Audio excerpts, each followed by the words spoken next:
Menjelang maghrib, kampung kami biasanya mulai sunyi. Ini bukan sekadar kebiasaan, tapi sudah jadi aturan tak tertulis, terutama bagi warga yang punya anak kecil. Pintu-pintu rumah ditutup rapat, dan anak-anak dilarang keras keluar rumah. Semua ini berakar dari sebuah cerita turun-temurun yang menyeramkan tentang sosok Wewe Gombel, hantu yang konon suka menculik anak-anak di waktu senja. Tapi keponakan saya, Zaki, yang baru berumur 6 tahun, sepertinya tidak terlalu percaya dengan cerita itu. Suatu hari, Zaki pulang dari mengaji lebih lambat dari biasanya. Ia ikut merayakan ulang tahun temannya dan lupa waktu. Jalan pulang yang harus ia lewati adalah jalur setapak di tengah perkebunan aren yang sepi dan gelap. Di rumah,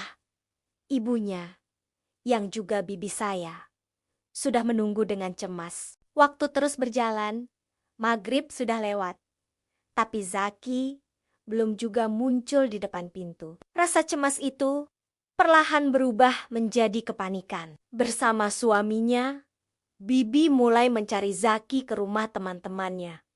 Tapi hasilnya nihil. Tak ada yang tahu di mana Zaki berada. Ketika jam dinding menunjukkan pukul 10 malam, kepanikan sudah melanda seluruh kampung. Warga pun ikut turun tangan, menyebar untuk membantu pencarian. Kabar burung dengan cepat beredar.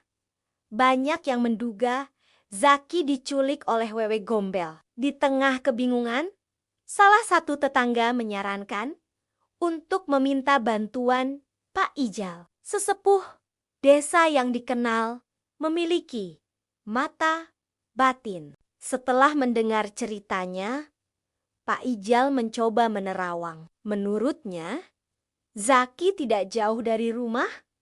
Ia berada di area kebun aren yang gelap itu. Mendengar itu, warga segera berbandong-bandong ke sana, membawa obor sebagai penerangan. Mereka juga membawa peralatan dapur seperti panci dan wajan, lalu memukul-mukulnya sambil terus memanggil nama Zaki. Konon, suara berisik seperti itu bisa membuat makhluk halus kebingungan dan melepaskan korbannya. Di tengah rimbunnya pohon aren, tiba-tiba paman saya melihat sesuatu di tanah. Itu adalah sepeda kecil milik Zaki.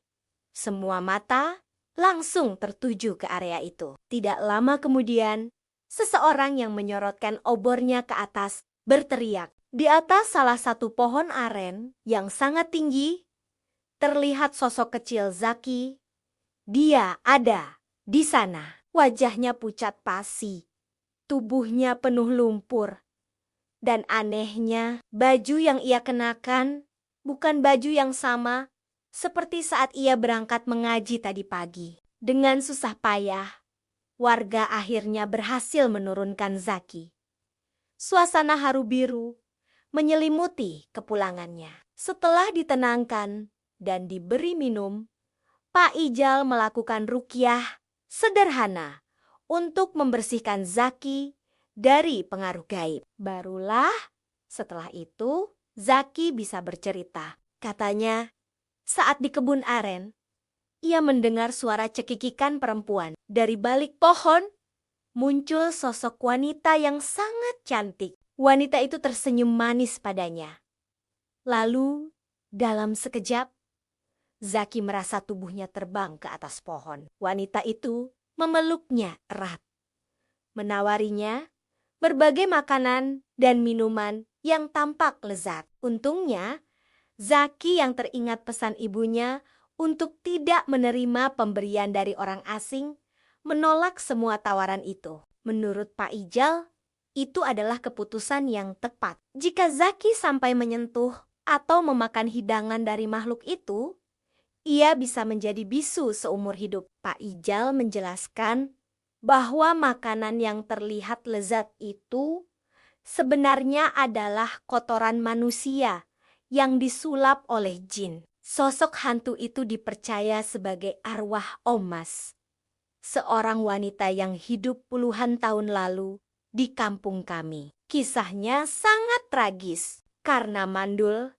ia dibuang oleh suaminya dan akhirnya memilih untuk mengakhiri hidupnya. Kerinduannya yang begitu dalam untuk memiliki anak membuat arwahnya tidak tenang. Ia terus bergentayangan, menculik anak-anak yang ia anggap bisa menjadi pengganti anak kandung yang tak pernah ia miliki. Peristiwa yang menimpa Zaki ini menjadi pelajaran berharga bagi seluruh warga kampung. Aturan tidak tertulis itu kini menjadi aturan wajib. Semua anak harus sudah berada di rumah sebelum azan maghrib berkumandang. Dan untuk menenangkan arwah Omas, setiap malam Jumat warga rutin menggelar pengajian untuk mendoakannya agar bisa beristirahat dengan tenang. Terima kasih sudah menonton cerita ini. Jangan lupa untuk subscribe dan nyalakan loncengnya agar tidak ketinggalan